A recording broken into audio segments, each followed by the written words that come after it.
মহানগৰীৰ পল্টন বজাৰ স্থিত এএছটিচিৰ মুখ্য কাৰ্যালয়ত ৰাজ্যিক পৰিবহণ কৰ্মচাৰী সন্থা আৰু অসম ৰাজ্যিক পৰিবহণ নিগমৰ যৌথ সংবাদমেল। ৰাজ্যিক পৰিবহণ কৰ্মচাৰী সন্থাৰ দীৰ্ঘদিনীয়া সমস্যা সমাধানৰ দাবীৰে 17, 18 আৰু 19 নৱেম্বৰত কৰ্মবিৰতি পালনৰ সিদ্ধান্ত গ্ৰহণ কৰিছিল।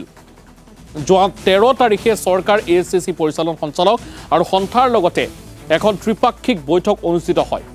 সেই বৈঠকত কৰ্মচাৰীসকলৰ দীৰ্ঘদিনীয়া সমস্যা সমাধানৰ আশ্বাস প্ৰদান কৰে।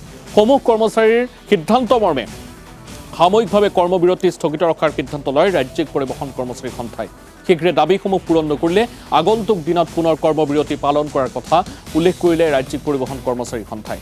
আনফালে খুব কম দিনৰ ভিতৰতে কৰ্মচাৰীসকলৰ দীৰ্ঘদিনীয়া সমস্যা সমাধান হ'ব বুলি মন্তব্য কৰিছে এএছটিচিৰ পৰিচালন সঞ্চালকগৰাকীয়ে।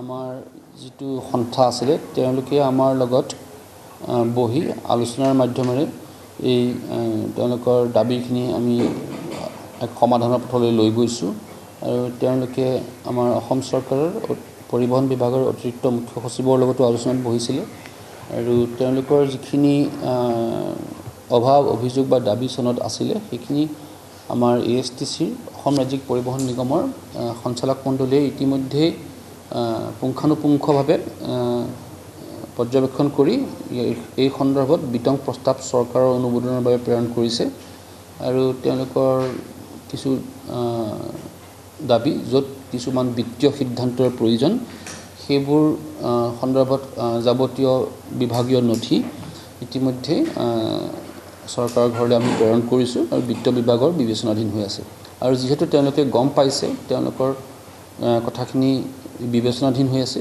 সেয়েহে তেওঁলোকে এই কৰ্মবিৰতিৰ কাৰ্যসূচী উঠাই লৈছে। যিহেতু আমাৰ অসম ৰাজ্যিক পৰিবহণ নিগমৰ কৰ্মচাৰীসকলৰ 16-17 বছৰ চাকৰি কৰিও আমি নিজৰ প্ৰাপ্যখিনি নোপোৱাত আমি এটা সিদ্ধান্ত লৈছিলোঁ যে আমাৰ এই দাবীখিনি যদি মানি নলয় তেতিয়া আমি এটা বৃহত্তৰ এটা অনশন কৰ্মবিৰতি পালন কৰিম বুলি লৈছিলোঁ। উক্ত বিষয়ৰ ওপৰত দিছপুৰ সচিবালয়ত আমাৰ সন্থাৰ লগত 13 নৱেম্বৰ তাৰিখে ঊৰ্ধ্বতম বিষয়াৰ লগত আমাৰ এখন বৈঠক হৈছিলে।